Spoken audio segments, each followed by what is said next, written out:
안녕하세요. 얼마 전 타원한 30대 초반의 여성입니다. 저보다 3살 많은 남자친구와는 직장 동기로 만났어요. 당시 저는 대학원을 마치고 입사한 상황이었고, 남자친구는 군대도 다녀오고 아예 다른 분야에서 일을 하다가 진로를 바꿨다고 했지요. 그 해에 회사에서 사람을 몇 명 안 뽑기도 했고, 제가 일하던 부서가 워낙 일이 바쁘기도 해서 어쩌다 보니 남자친구에게 초반부터 의지를 많이 했네요. 그렇게 얼마간은 친한 동기 사이로 지내다가 자연스레 연인 사이가 되었습니다. 그리고 작년 여름에 남자친구 입에서 결혼 이야기가 나왔지요. 남자친구를 진지하게 만나고 있던 건 맞지만 저는 일에 대한 욕심도 있었기에 결혼은 30 중반쯤 하고 싶었던 게 사실이에요. 하지만 남자친구는 하루빨리 결혼을 해서 가정이 주는 안정감을 느끼고 싶다 했지요. 그리고 지금에서야 곰곰이 생각해보니 남자친구가 만날 때마다 어찌나 적극적으로 결혼 타령을 해댔던지 나중에는 제가 약간 세뇌가 돼버렸던 것 같기도 하네요. 본격적으로 결혼 이야기가 오간 건 아마 작년 10월쯤이었을 거예요. 날씨가 좀 쌀쌀해졌다 싶었을 무렵 시댁에 인사를 드리러 갔던 기억이 나거든요. 사실 시댁에 가기 전에 남자친구로부터 어느 정도 시댁에 대해 들은 이야기가 있었기 때문에 큰 기대 같은 건 없었습니다. 일단 제 배경부터 이야기해보자면 저희 아버지는 여대 교수시고 어머니는 전업주부세요. 아버지와 결혼하시기 전에는 잠깐이나마 화가로 활동하셨는데 저를 임신하시면서 이후로는 취미생활로만 그림을 그리고 계시지요. 그리고 저희 친가 쪽이 예전부터 재산이 꽤 있는 집안으로 알고 있습니다. 그래서 저희 부모님도 저도 오늘날까지 이래저래 경제적으로 어려움 없이 살았고 큰 사건 사고나 이변이 있지 않는 한 앞으로도 그렇지 않을까 싶어요. 반면 남편의 배경은 절대로 제가 잘났다거나 특별하다는 이야기는 아닙니다만 저에 비하면 긍정적인 상황은 못 되었네요. 일단 아버님께서는 젊은 시절에는 공직에 계셨다고 들었는데 무슨 연유인지는 모르지만 몇 년 전 스스로 관두셨다 들었습니다. 이후로는 아는 분 건설사무소에서 이것저것 일을 도와주고 계시다 했고요. 어머님의 경우 어머님 아버님이 사시는 동네에서 작은 미용실을 하고 계십니다. 참고로 두 분이 살고 계신 집은 자가가 아니라 전세인데 남자친구 말로는 보증금만 2억이 넘는 빌라기 때문에 두 분이 원하기만 하면 언제든 수도권 아파트 정도는 살 수 있다고 하더라고요. 물론 이 이야기를 들을 때 저는 속으로 요새 수도권에 2억으로 살만한 아파트가 있긴 한가 싶기도 했고 또 그렇다고 두 분에게 빚이 있는지 없는지 남자친구가 제대로 알고는 있는 건가 궁금하기도 했지만 제 재산도 아니고 그렇다고 남자친구의 재산도 아니고 무려 남자친구 부모님의 재산인데 제가 나서서 이러쿵저러쿵 말하는 게 예의는 아니다 싶어서 혼자 생각만 하고 말았네요. 아무튼 시댁의 사정을 어느 정도 알다 보니 인사를 드리러 가던 날도 크게 기대가 있던 건 아니었어요. 그럼에도 불구하고 처음 시댁에 인사를 드리러 간 날 어머님의 첫마디가 따로 도와줄 형편은 안 된다였을 땐 솔직히 기분이 좋지는 않았네요. 하지만 어머님 말씀이 해주는 게 없으니 당신도 저한테 바라는 게 없다며 그저 저희 둘이서만 알콩달콩 잘 살면 그걸로 만족하신다고 하더라고요. 그래, 바라는 것도 없으시다 하니 서운해하지는 말자 그렇게 생각했네요. 이후로 남자친구와 상의 끝에 이렇게 된 이상 이참에 허례허식은 생략하자 했습니다. 남자친구가 따로 집을 해오는 것도 아닌 만큼 서로 예산에 맞춰서 집도 전세든 월세든 구하고 혼수도 적당한 선에서 해결하자고요.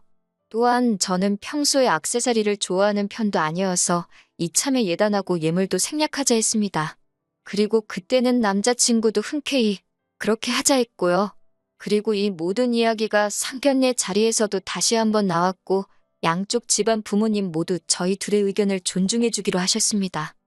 그런데 며칠 뒤 제 연락처는 어떻게 아신 건지 어머님께서 연락을 다 해오셨더라고요.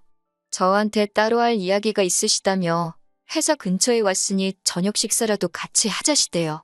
그런데 솔직히 저는 어머님을 따로 혼자서 뵙고 싶지는 않았어요. 그래서 남자친구에게 같이 나가자 했는데 남자친구가 할 일이 많아서 오늘은 무조건 야근을 해야 한다고 안 된다 하더라고요. 그래서 그러면 어머님께 나도 야근이라고 말하겠다고 하니까 남자친구가 정색을 하면서 그래도 어머님이 따로 할 이야기가 있다고 하시지 않냐며 죄 지은 것도 없는데 왜 피하냐고 그러더라고요. 물론 죄 지은 거야 없었지만 어색할 것 같기도 했고 남자친구는 그런 저를 달래며 이참에 둘이 친해지면 좋지 않겠냐고 기분 좋게 나가달라 하대요. 남자친구가 정말이지 한껏 서운한 표정을 지으면서 사정을 하니 계속 싫다고 고집을 피우기도 어렵고 그렇게 회사 앞 식당에서 어머님을 만나 저녁을 먹었습니다. 후식을 기다리고 있는데 어머님께서 먼저 말문을 여시더라고요. 당신이 곰곰이 생각해봤는데 그래도 저한테 아무것도 안 해주자니 마음이 편치가 않으시답니다. 그러면서 뜬금없이 다이아 반지를 해주겠다고 하시는 거예요. 저는 이미 남자친구랑 받은 결혼 반지도 있었고 그래서 괜찮다고 급구사양을 했습니다만 어머님이 어른이 준다 하면 감사합니다 하고 받는 게 예의라고 나중엔 급기에 화까지 내시대요. 그래서 어쩔 수 없이 그럼 감사한 마음으로 받겠다 하니 어머님께서 하시는 말씀이 대신 저희 아버지한테도 말씀드려서 남자친구한테 시계라도 하나 해주라고 하시더군요. 제가 난처한 표정을 짓자 그걸 시계 얼마 하지도 않는다면서 당신이 주변에 물어보니 한 5, 600이면 산답니다. 생각지도 못한 시계 이야기도 그렇고 거기다 금액까지 들으니 이건 아니다 싶더라고요.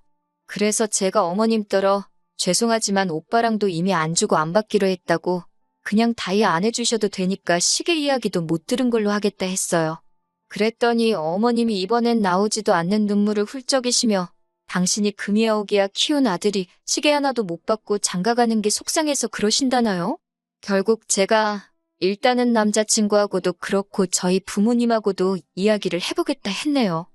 그날 밤 남자친구에게 어머님이 하신 말씀을 전하니 남자친구가 한다는 소리가 그래도 어머님이 무조건 시계를 내놓으라 하신 것도 아니고 저한테도 다이아를 해준다 하시는 거 아니냐. 그러면서 너무 부담스럽게 생각하지 말자며 저도 다이아 하나 받고 자기도 시계 하나는 받고 결혼하면서 이 정도는 괜찮지 않겠냐 하대요. 갑자기 말이 바뀐 남자친구의 태도가 탐탁치는 않았지만 이 이야기를 들으신 저희 부모님께서도 너무 안 주고 안 받는 것보단 그게 낫겠다 하시더군요. 그래서 이때는 저 스스로 어머님 말씀을 내가 너무 예민하게 받아들였나 싶어서 반성까지 했다니까요. 그리고 한 일주일쯤 지났을까 어머님이 반지 맞추러 가게 어디로 오라며 주소 하나를 보내셨더라고요. 저는 당연히 백화점이나 하다못해 종로로 갈 줄 알았는데 주소를 확인해보니 어머님 아버님 댁 근처에 있는 금은방이었습니다. 느낌이 뭔가 쎄했지만 금은방 생긴 게 마음에 안 들어서 안 갈래요. 그럴 수는 없잖아요. 그래서 일단 오라는 대로 갔지요. 아니나 다를까 이렇게 표현하자니 그렇지만 아직도 이런 금은방이 있나 싶을 정도로 오래된 금은방이었습니다. 언뜻 훑어봐도 제 마음에 드는 디자인은 하나도 없을 것 같았지요. 한편 어머님이 주머니에서 주섬주섬 무언가를 꺼내셨는데 그건 한눈에 봐도 오래된 반지였습니다. 저걸 왜 가져오셨나 싶었는데 어머님이 먼저 하시는 말씀이 당신한테 의미 있는 반지라서 저한테 물려주려고 그런다는 거예요.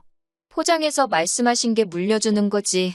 솔직히 저는 어머님이 하시던 반지를 물려받는 거라고는 생각을 못했기에 너무 황당했어요.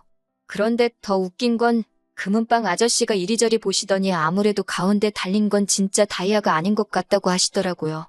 그러자 어머님이 그럴 리가 없다며 허둥지둥하시는데 제가 다 민망해서 낯을 들 수가 없었습니다. 결국 금은방에서 나와 제가 먼저 어머님께 다시 말씀드렸어요.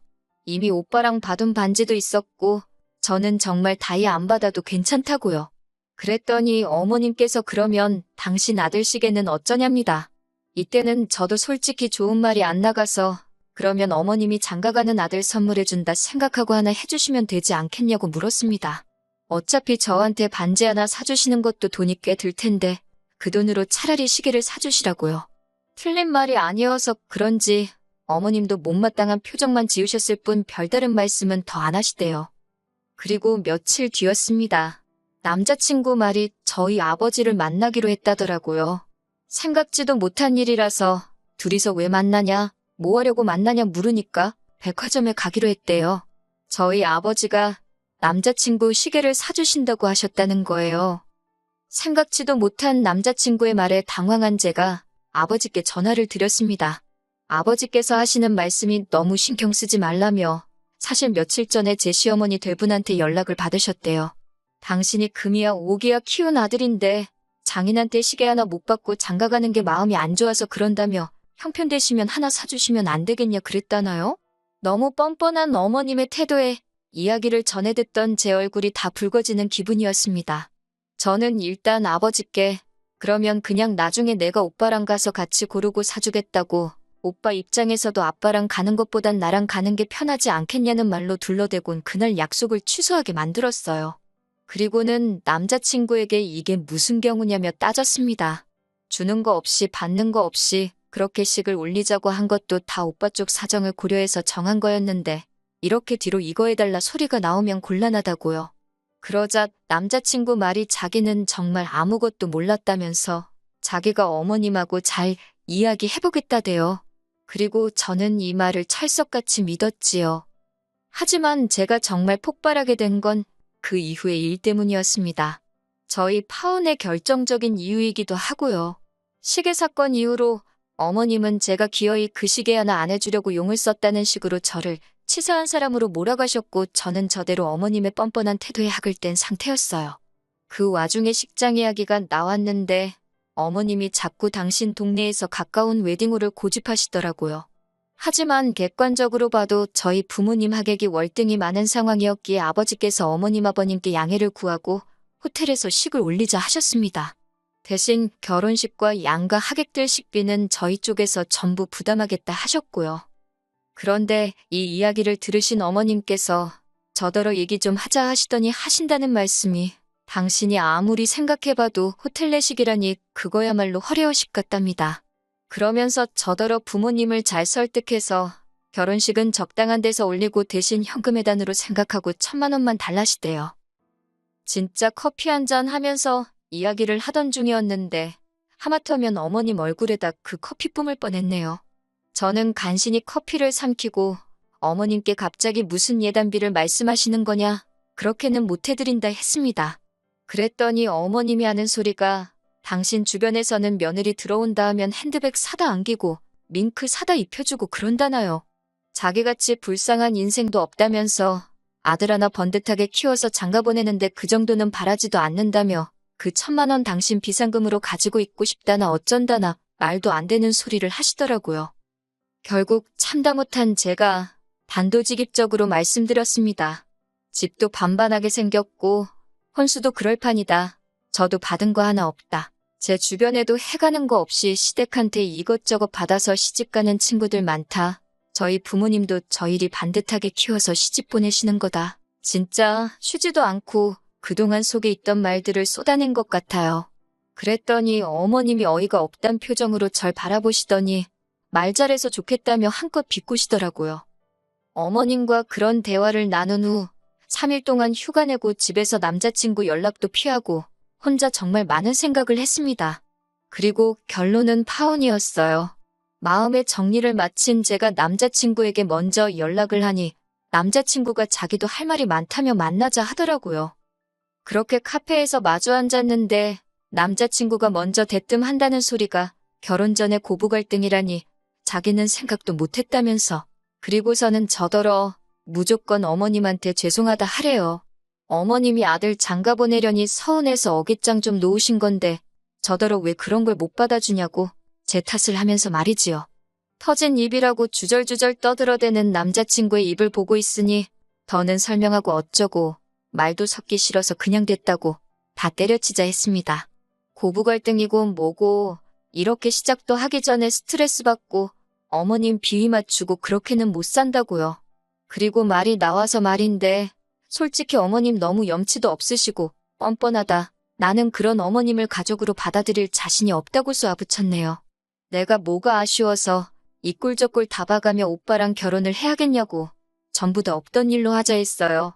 그랬더니 남자친구도 속된 말로 지가 지금 발뻗을 자리가 아닌 걸 알았는지 갑자기 제가 자기 말뜻을 오해한 것 같다며 저를 붙잡대요. 자기가 겉으론 어머님 편을 드는 것 같아도 마음속엔 저 하나뿐이라나 어쩐다나. 하지만 남자친구의 찌질한 모습에 그나마 남아있던 정도 떨어지고 마음이 훅 식어버렸지요. 솔직히 파혼을 하고도 같은 사무실에서 매일같이 얼굴을 마주하게 되니 정말 고역이더라고요. 그래서 똥이 무서워서 피하냐 더러워서 피하지 정말 그 생각 하나로 이직 준비를 했고 다행히 다음 주부터는 새로운 회사로 출근하게 되었습니다. 지금 다니는 회사보다 더 좋은 조건으로 가는 거니 그림도 나쁘지 않고요. 새해에는 저한테 좋은 일만 있으면 좋겠습니다.